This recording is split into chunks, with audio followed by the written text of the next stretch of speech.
A Rádio Justiça apresenta Defenda seus direitos. Olá, muito boa tarde. Agora em Brasília, 1h01. Está no ar mais uma edição do programa Defenda seus direitos. Aqui você fica informado sobre as principais notícias e decisões judiciais que envolvam as relações de consumo. Eu sou Liana Gomes e fico com você durante a próxima meia hora. E no programa de hoje você confere. Todo início de ano, pais e crianças ficam preocupados com a volta às aulas. Quais os direitos dos consumidores quando o assunto é a compra de material escolar? E ainda, pousada e site são condenados a indenizar consumidora por maus tratos. Isso e muito mais no Defenda Seus Direitos desta segunda-feira, dia 30 de janeiro de 2017. Rádio Justiça, sintonize seus direitos. Defenda seus direitos. Entrevista. Todo início de ano, pais e crianças ficam preocupados com a volta às aulas. E um dos principais problemas é a compra de material escolar. Já estamos no fim do mês de janeiro e muita gente deixou as compras para a última hora. E para auxiliar pais nesse período, o Procon de São Paulo investiga lojas que estão infringindo direitos dos consumidores. Na última avaliação foram encontradas irregularidades como falta da informação de preço à vista, preços com código de referência alterados e até 2 preços para o mesmo produto. Para falar sobre essas situações e dicas para o consumidor que ainda vai comprar material escolar dos filhos ou já comprou e teve algum problema, o repórter Lucas Scherer conversou com um especialista. Vamos ouvir. O Procon de São Paulo identificou irregularidades em 87 empresas que vendem material escolar na capital, no interior e no litoral do estado durante a operação Volta às Aulas. O trabalho de fiscalização, que é realizado todos os anos, vai até o fim do mês. E para falar mais sobre o assunto, nós vamos conversar agora com o advogado especialista em direito do consumidor, doutor Bruno Boris. Olá, doutor, tudo bem com o senhor? Tudo bem, Lucas. Um abraço para você e para os ouvintes da Rádio Justiça. Igualmente. Doutor, qual o foco dessa operação do Procon de São Paulo ao analisar a venda de material escolar, hein?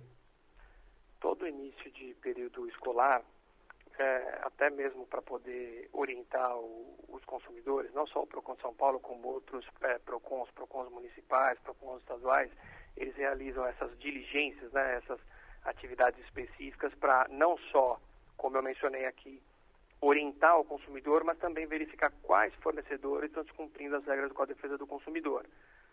E isso é muito comum em início de semestre, quando as escolas privadas, principalmente, exigem listas de materiais, alguns que não deveriam constar, conforme determinação legal, como obrigatória. Por exemplo, materiais de âmbito coletivo, material de limpeza, por exemplo, como algumas escolas podem vir a pedir, e isso acaba gerando um ônus desnecessário e ilegal para o consumidor. Além do que, existem dentro dessa lista de material algumas empresas, alguns fornecedores que comercializam essas listas, esses materiais escolares, acabam aproveitando dessa dessa demanda inicial e forte no início do ano, até mesmo no meio do semestre, para poder aproveitar dessa situação de necessidade do consumidor e acabar impingindo algumas condutas não muito adequadas, conforme prevê o Código de Defesa do Consumidor.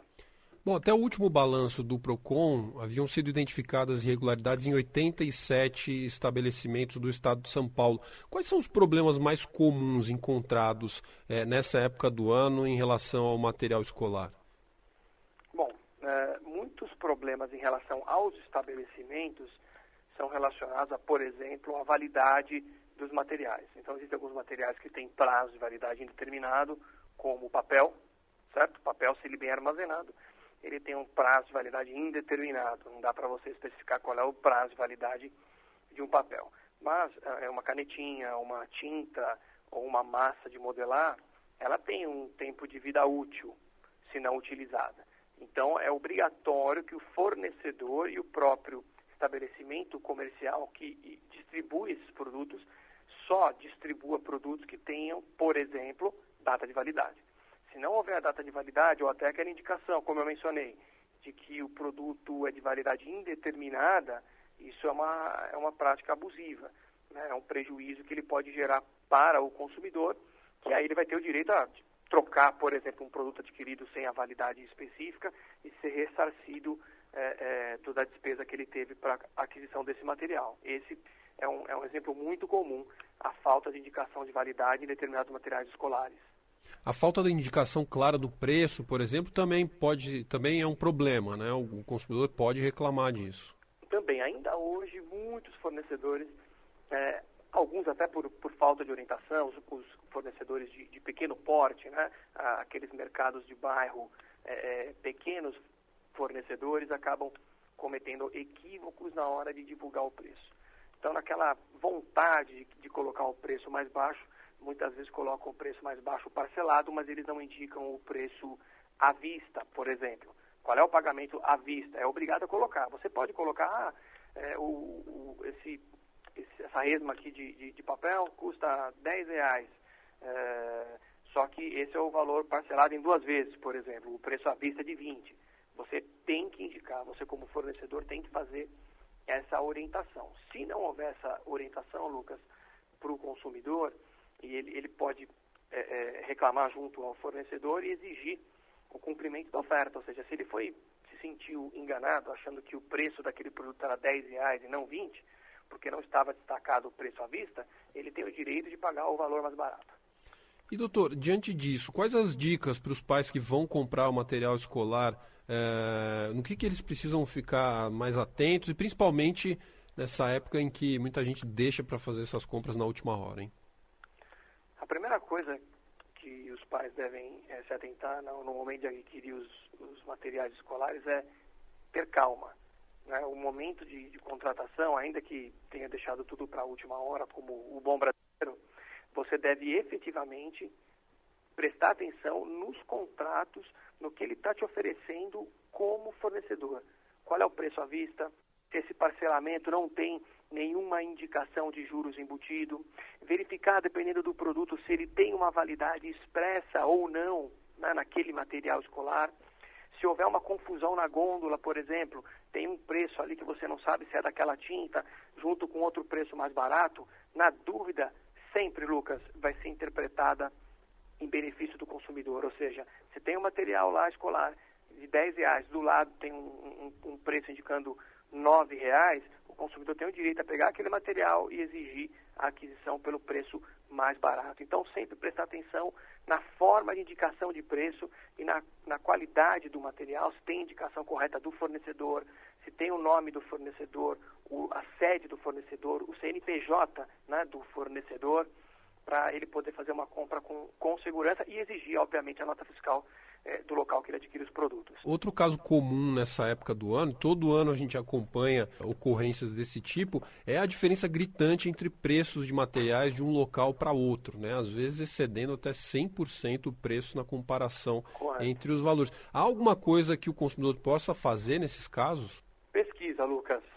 Infelizmente existe uma regra de livre mercado, então os fornecedores eles podem, em princípio, aplicar o preço razoável, mas a pesquisa é a única saída que ele pode ter. Alguns fornecedores, eles utilizam uma técnica de fomentar as vendas, falando, se você trouxer aqui uma oferta mais baixa do que a minha, eu cubro. Perfeito. Então você vai lá, printa na internet, pega um jornalzinho oficial, leva isso para esse fornecedor e exija esse preço mais barato, ou até mesmo se ele não tiver essa política, tenta negociar. É muito comum, mesmo fornecedores que não têm essa política escancarada, aberta, se você levar um anúncio mais barato, é possível que ele cubra. Muitas vezes, já vi situações dessa, em que o fornecedor ele acaba cobrindo para demonstrar boa-fé junto ao consumidor e também não perder o cliente. Então, a pesquisa é a melhor dica que o consumidor precisa ter, mas se ainda assim ele achar que o preço é elevado, ele pode fazer uma comparação e tentar negociar diretamente no fornecedor. Isso é permitido pela lei.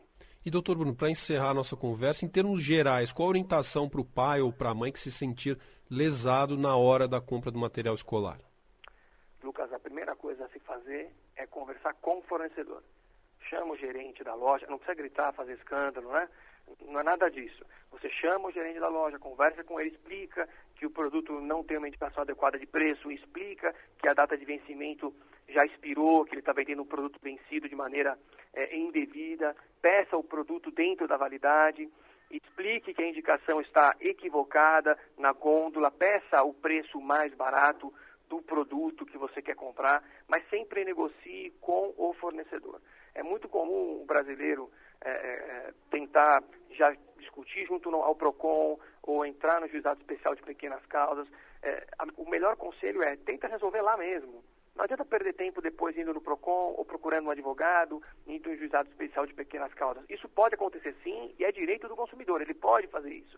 Mas se ele resolver isso de forma antecipada, essa questão de forma antecipada, ele não precisa nem gastar com transporte, com advogado, indo até o PROCON e às vezes nem tem uma resposta adequada. A melhor resposta é a negociação ali, naquele momento. Essa é a dica que eu deixo para os pais desses alunos. Eu conversei com o advogado especialista em direito do consumidor, Bruno Borges. Doutor Bruno, muito obrigado pela participação e pelas informações. Lucas, eu que agradeço pelo seu gentil convite e deixo aqui meu abraço para você e para os ouvintes da Rádio Justiça. Defenda seus direitos.